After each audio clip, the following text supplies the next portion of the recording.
Okay, imagine a scenario for a second. Just picture this. Hmm. You're walking down a hallway. Maybe it's the fluorescent lit corridor of an office, or maybe it's the scuffed tile floor of your old high school. Right. Okay. The setting doesn't really matter because the biological reaction is always identical. Always. You turn a corner and you see that one specific person, you know exactly who I'm talking Oh, about. I do. Yeah. And instantly, your body just goes rogue. It's not under your control anymore. Your Ugh. palms start sweating. Your heart isn't just beating. It's like battering against your ribs like it's trying to escape. That's the physiological hijack. It's fascinating, isn't it? It is. That fight or flight response, but it's not triggered by a predator or, a threat to your life. It's No. just attraction. It feels like a full-blown panic attack, but we call it romance. We do. But look, we aren't here today to psychoanalyze my high school trauma or yours. Okay, good. We're here to talk about how that specific feeling, that universal biological panic, is actually, believe it or not, a cheat code. A cheat code. I like that. It is. It's a hack for your brain to learn English faster and deeper than any textbook could ever teach you. It's all about emotional resonance. Exactly. When you attach vocabulary to a visceral feeling you already understand, the words just, they stick. It's the difference between, say, data entry and actual memory. Yes, that's it. So, welcome to Hello English. Today, we're dissecting a very specific piece of source material. We're looking at a lesson called My First Love. Right. And it features two instructors, Alex and Bella. And our mission today is to really look under the hood of that story. We aren't just going to learn the vocabulary of romance, which is fun. We're going to analyze exactly why storytelling transforms these, dry vocabulary lists into long-term memory. It's the methodology we're interested in. Yes.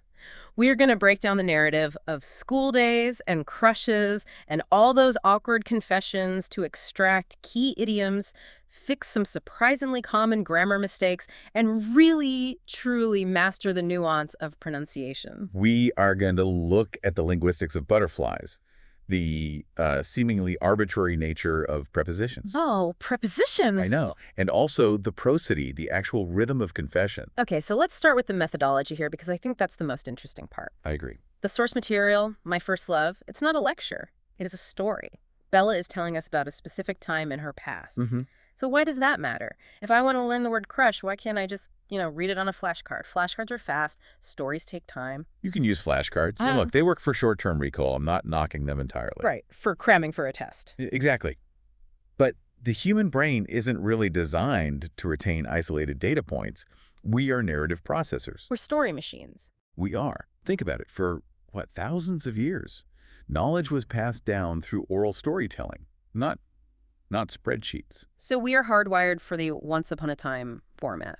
Precisely. When Bella describes the classroom, the rows of desks, the nervous glances. I can picture it immediately. You can't. She's building a mind palace for you, for the listener. She is creating a spatial and an emotional context. Okay. And when you slot a new vocabulary word into that vivid context, it acts like Velcro. It has something to stick to. I like that analogy. If I just give you the word nervous, Yeah. it floats in a void. But if I give you the story of a girl trembling before speaking to a boy, the word nervous anchors itself to that image. So it leverages the emotion to trick the brain into retaining the syntax. I love that. That's a very clever trick. Now, looking at the source material, there's a really interesting dynamic between the two speakers, Alex and Bella. There is. Bella is the one telling the story. She's the expert with the experience. But Alex interrupts a lot. He does, and that is absolutely by design. You think so? Oh, 100%. Yeah. Bella acts as the mentor. She has the expertise, she has the story. But Alex plays the role of the avatar for the learner. He's you. He asks the questions I was literally just thinking. He's the one who says, wait, hang on, stop. What does that phrase mean? That is crucial for what educators call the zone of proximal development. Okay, break that down for me. Well, if Bella just lectured for 10 minutes straight, you would tune out. Your brain can't handle it. It would be too dense. I'd be gone. Alex represents the learner's own confusion.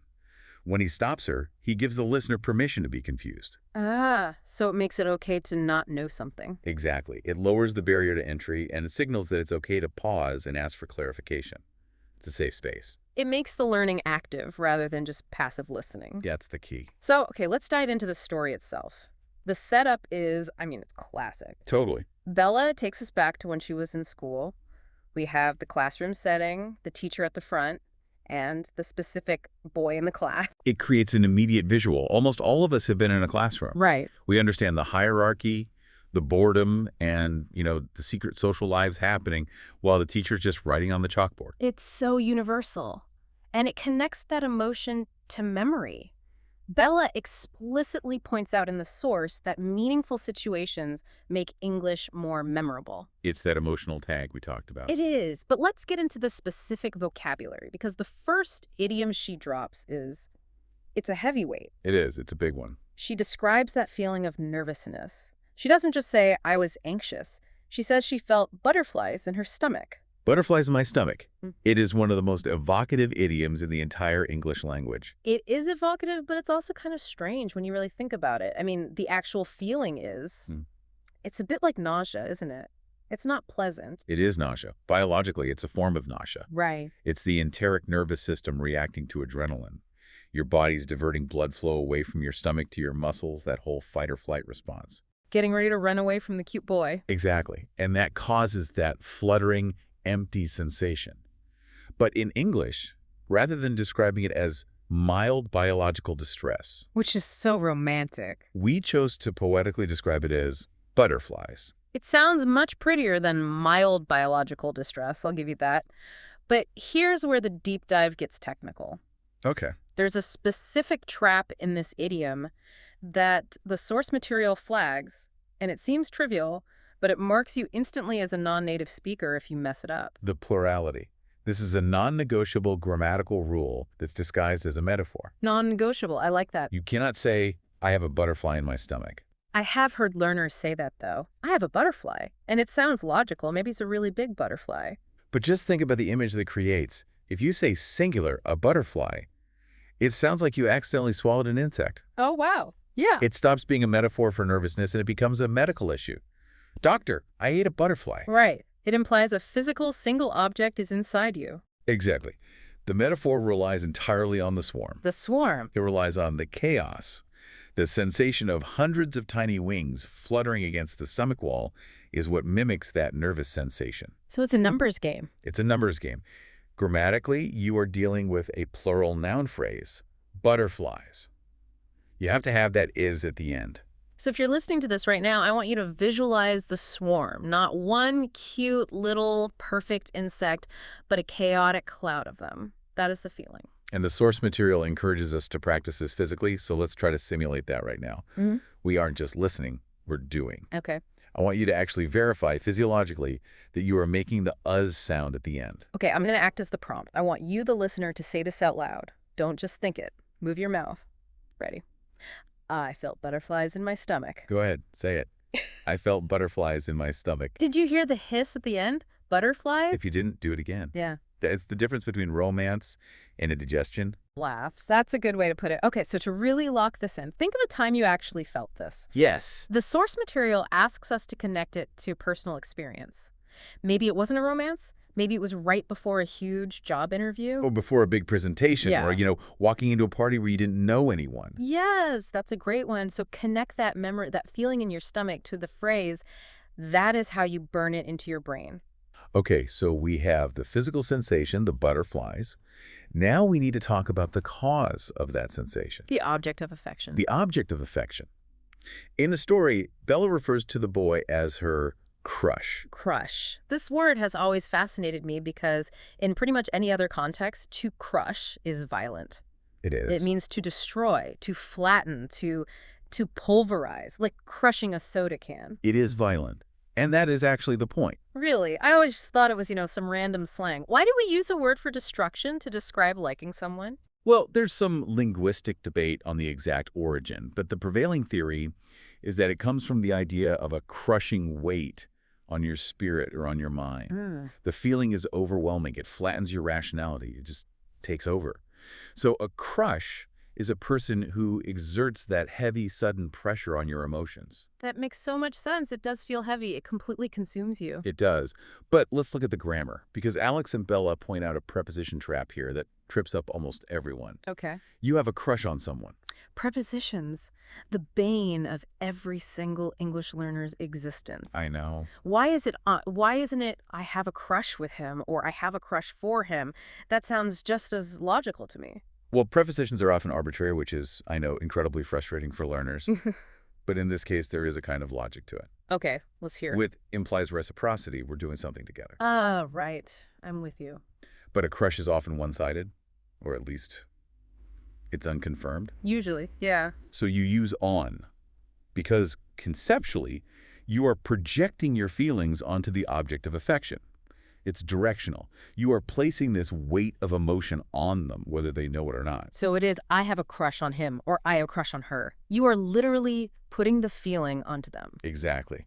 And while we're talking about this word, let's just touch on the pronunciation. Good idea. The source material emphasizes clear enunciation.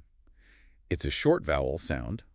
It's not crush or creesh. Right. It's a sharp, short strut vowel. Crush. It's punchy, crush, like the action. And you want to make sure that sh sound at the end is soft, but really clear. It shouldn't get swallowed. Crush.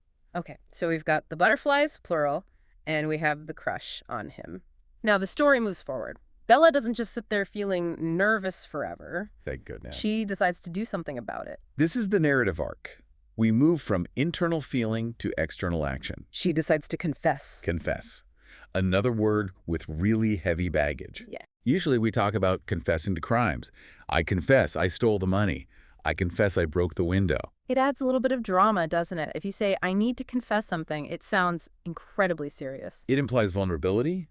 It implies you're holding a secret that is burdensome. Right. You're revealing something hidden, and there is a risk involved. You're confessing the truth against a potential consequence. And in romance, the consequence is rejection. The ultimate consequence. Now, in the lesson, Alex and Bella stop everything to do a mini masterclass on the pronunciation of this specific word. You do. And I think this is where learners can really level up their accent. It's all about stress. Absolutely. English is a stress-timed language. Mm-hmm. The meaning and the rhythm depend entirely on which syllable you punch. Okay. And the general rule for two-syllable words is simple, but so powerful. If it's a noun, you usually stress the first syllable. If it's a verb, you stress the second. Can you give us another example of that? That's huge. Sure. Think of the word record. If I buy a vinyl record, that's a noun. Stress is at the start. Record. But Okay. if I want to record a song, that's a verb. Stress is at the end. Wow. That's actually mind-blowing. Same spelling, different sound, completely different meaning. Exactly. So confess is a verb. Therefore, the stress must be On the second syllable. on the second syllable. So it is not confess. No. If you say confess, you sound unnatural. It breaks the rhythm of the language. You have to glide over the first syllable. It becomes almost a non-sound, a schwa, and hit the second syllable hard. Confess. Let's try that. I want the listener to feel that rise. Confess. You can almost feel your voice going up on that second part. Exactly. The energy is at the end. Confess. And then, just like with crush, we run headfirst into another grammar trap. Of course we do. This is one of those things where if you get it wrong, it just sounds really clunky. The preposition again.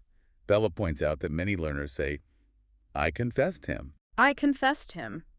I can see why people would say that. It follows the pattern of I told him, so why not I confessed him? Because tell and confess function differently grammatically. Confess is intransitive in this sense. It needs a bridge to get to the person you're speaking to. A bridge. Yeah. You confess the truth, that's the direct object, to the person, the indirect object. So the source material connects this to another very common verb to help the rule stick. Smile. Right. You don't say, he smiled me. No, that sounds very strange. He smiled me.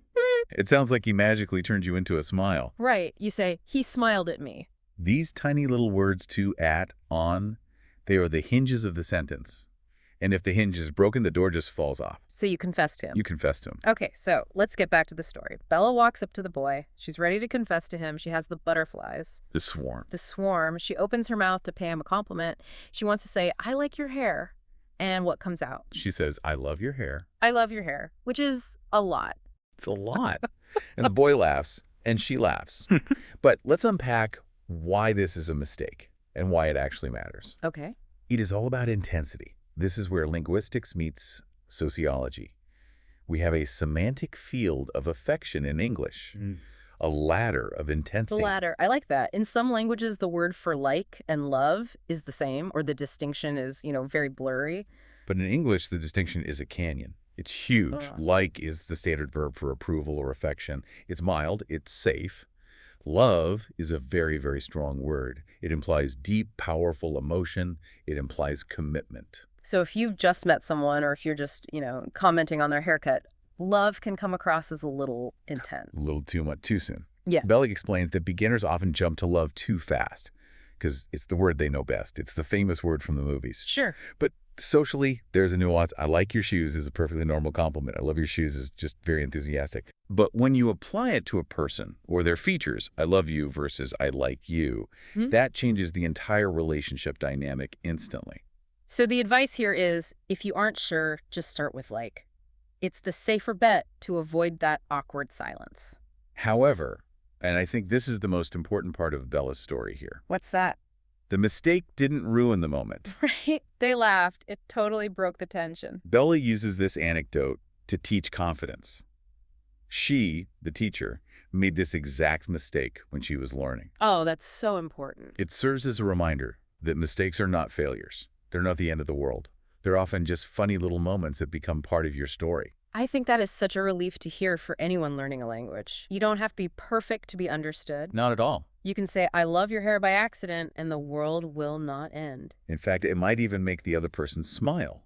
Connection is so much more important than perfection. Which brings us to the application side of things. We have dissected the story, the butterflies, the crush, the confession, the awkward mix-up.